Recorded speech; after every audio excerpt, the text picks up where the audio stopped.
You tuned in to the 7-Day Theory. Hard body, hard spirit. Also, what Ray J doesn't understand is he was wrong for letting me come over his house when I was 13 and smoke weed against my mother's permission. Come on, Ray J. You are the dope man. You sold Whitney the death bag. Come on, man. You the dope man. You was the dope man for Diddy and Cassie. You the dope man. You know, you the dope man. and then you got the audacity to sit there on your whatever that is. I guess I just seen a preview of it. Talking about I'm the kingpin. Oh, are you the kingpin? Let me know. Just go ahead and further incriminate yourself. Why would you say you're gonna go to the courthouse butt naked, Ray J? Ray J, why would you say you want to go to the courthouse butt naked, Ray J? Ray J, you saying stuff like that so it can be inadmissible in court. You understand? Your dog is cute. You look like you used to play on That's So Racist. But you know, you got to be very, very careful with, you know, how you play, Ray J. You're just saying that kind of stuff so you can be found inadmissible in court. Okay? That's all you know, you want to be inadmissible in court. You want to be deemed uncredible as a witness. So you're saying things like, oh, I'm gonna go show up butt naked and I was the kingpin. If you're somebody told you right, because I'm a nigga with money, so somebody advised you right. They told you to do the Orlando Brown. Lies, or law. This is lies or law. What up, my people? You tuned into the 7-Day Theory. Hard body, hard spirit. Check this. Orlando Brown is making some wild, crazy, and for real disrespectful claims against Ray J pertaining to Whitney Houston's untimely death. Now, we all know Orlando Brown of That's So Raven fame. He was a star. He was a kid star. Major Payne was in that movie. Shit was funny as hell. Just did a great job, great role in acting in that movie as a kid. Grew up as a teenage actor and an adult. Went to adult. Now in his adulthood, we all know that Orlando Brown suffers from some type of mental illness, some type of mental disorder. He definitely has, right? We don't know what exactly he has, but he is definitely crazy in no unflattering terms, right? We know this. So, and he's done interviews to where he made some bold, crazy accusations that we know are just straight up false. While he is entertaining, that's what we have to take him as. Like, we cannot take, even if he said something that's true, about 95% of the time, it's just him talking. It's just him making stuff up. And supposedly, he said that, and we all know Ray J and Whitney Houston, they was together, they was messing around, they were a thing. I don't know if they was like an actual couple, but they messed around for a lot of years. And he claims that Ray J sold, and now he first of all, he said Ray J is a dope man. He said what type of grown man talks like this? Y'all heard in the clip talking about you gave my mom, you let me smoke weed in front, like just talking weird and childish as a grown man. Like, who even talks like that? Even if it is trying to be funny, it ain't funny. But he claims that Ray J is a dealer. He's a dope dealer. I don't know if he is today, but he's making these claims in the past that when he was 13, he smoked weed that Ray J gave him, that he smoked with him without his mom's permission, whatever, okay. But he claims that Ray J sold Whitney Houston the death bag of dope that unalived her. Now, all you gotta do is a quick Google search and a quick little research on what was actually in Whitney Houston's system at the time of her demise. And what was in her system was, one, cocaine. We all know that she admitted to to doing cocaine. She said she didn't do crack. She just did cocaine. Okay. And that's what came up in her autopsy report, her toxicology report. It also, while it didn't have alcohol in her toxicology report, it had some type of name that some type of something that was detected. I forget the exact scientific name for it, but this only shows up when you combine cocaine with alcohol. So, and we all know that it could be deadly mixing drugs. Like you can mix certain type of drugs and it could just end you just like that, just because it's a bad mix, and that mix is toxic and it's deadly, right? So she had that in her system, cocaine and alcohol together. She had like Benadryl or something. She might have been sick, was taking some. We all know that she was in a tub when this happened. And Ray J said he wasn't there. Ray J said he was not there. This is all alleged. But when this happened, they have a video of Ray J leaving, like out the back entrance of the hotel that Whitney was at. So is it possible that he sold Whitney something? Yes. But do I think that he gave her some type of death bag where like he gave her something lethal? No, I just think he if he did give her anything, it was just regular cocaine, and it's not Ray J's fault. I'm an addict. I'm an addict. I'm clean. But I do not subscribe to putting on murder like that. And it just happened with the opioid epidemic, to where they started to charge drug dealers with the murder of addicts. If they sold them something, they sold them some fetty or some heroin, whatever, most likely fentanyl, because fentanyl we know is elephant tranquilizer, right? But it's an opioid, and it's a very, very powerful, strong opioid. And if it's too potent, just a little piece of dust of it can unalive you, can make you OD. But I don't subscribe to the theory or to the laws that they should be charging dealers with addicts deaths. I don't think that's right. I don't think they should be doing that for real. And they do that. Because for one addicts, they're me included. I'm speaking from firsthand knowledge, right? I'm not. Yeah, I really lived it. I really did this. The addicts are seeking out this drug. So how you charging a dealer for? While it is illegal, right? We know it's illegal to sell drugs, whatever. Even though we have legal drugs that are legal to sell, marijuana now, alcohol, those are drugs and they're legal.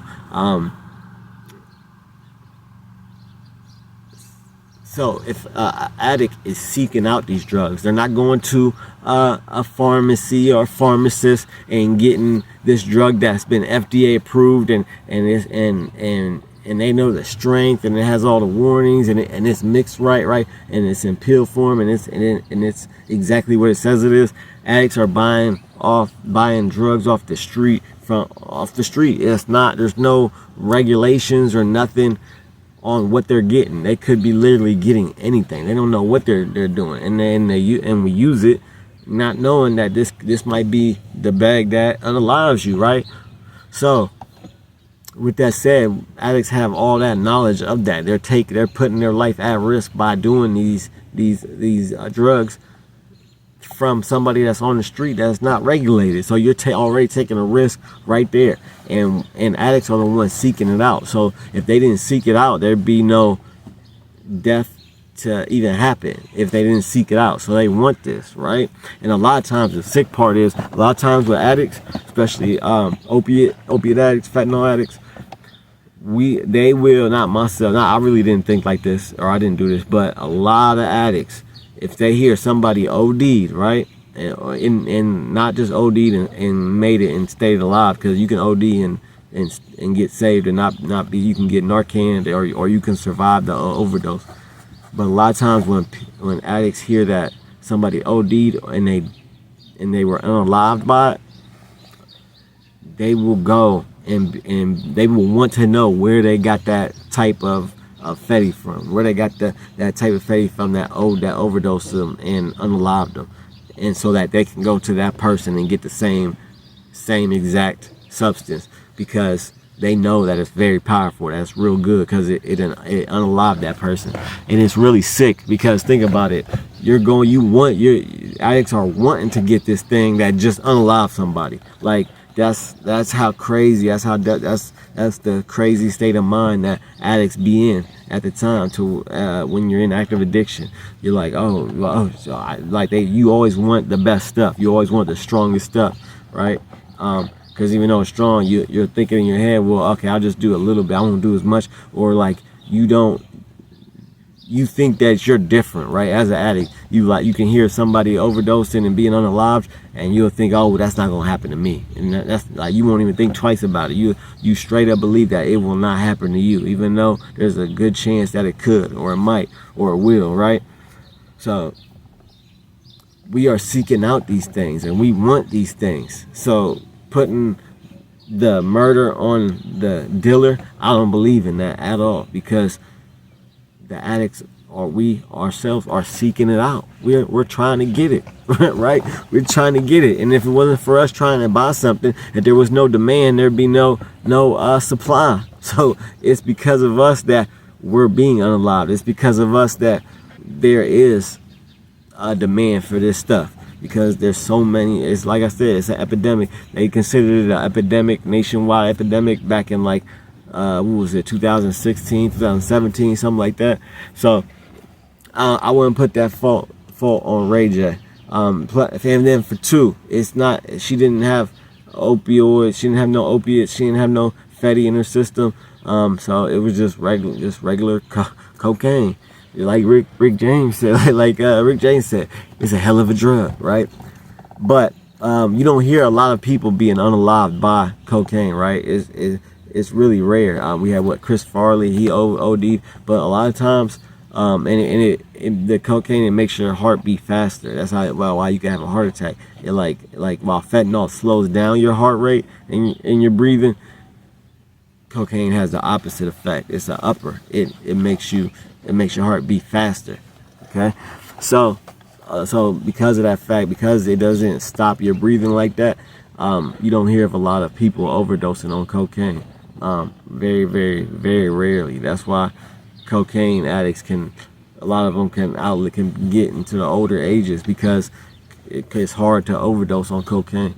So Whitney, he's saying that, oh, Whitney, he sold Whitney the death bag and all that. No, I think it was the mix of what she was doing. It wasn't just the cocaine. It was the cocaine mixed with the alcohol, which can be deadly, and I think was deadly for her that night. And that's what happened. So I don't think that it's just crazy that he's saying these things. He makes some wild claims, and I'm surprised that nobody really touched this man or got this man hurt because of the allegations that he be spewing out his mouth.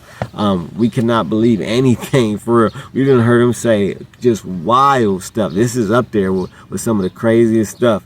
And it's really disrespectful to Whitney and her family. It's disrespectful to her whole family. And Ray J spoke on it and said the exact same thing. Like he said this is why I didn't want to speak on it, but I'm speaking on it for whatever reason.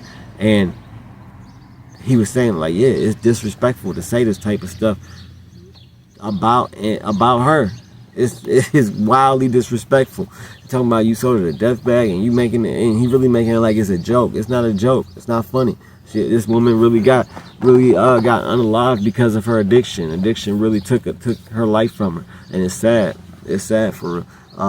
My heart goes out to her and her family, Bobby Brown, just everybody associated with Whitney, Ray J. My heart goes out to him because I know what it's like. I know what it's like to live that life and to be hurting your family because of what you're doing, because of the choices you're making, and because even though it's not your fault, because I believe people are born addicts. Like I believe that it's a gene that's in you that where either you got it or you don't, right? And it's already been proven scientifically that addiction can be passed down genetically. So if a kid is born with two addict parents, they have way more of a chance of becoming an addict than somebody that has no parents that are addicts. Or even they have a better chance of becoming an addict of even people that have one addicted parent. So we know that these things are genetic and can be passed down through the bloodline, through genes, through DNA. We know this thing. We know this can happen. But Orlando Brown he can't be like, the stuff he says is straight up crazy, and the way he says stuff is crazy. You could just look at him and tell that something is wrong with him. Something is very, very wrong with Orlando Brown. Lies or law? I'm calling this lies. While I do think that, yeah, Ray J could have sold her something. Yeah, that could be true. But was that the reason that she got unalived? No, because he didn't say, hey, take this and take this with it. No, she did that herself. She drank alcohol and she did the cocaine. She did the drugs, mixed them together. And this is what could happen. And this is what did happen, I believe, that she mixed something like alcohol and the drug, and it sadly cost her life. So yeah, lies or law? This is lies. Lies. Y'all let me know what y'all think in the comments. Like, share, subscribe. Shout out to the 3 members. We got memberships now, $1.99 a month. Shout out to the 3 members, Angela Reddick, John Paul, and my son Demetrius. Love you. Keep your head up and your eyes open, y'all. I'm out. You're now listening to the 7 Day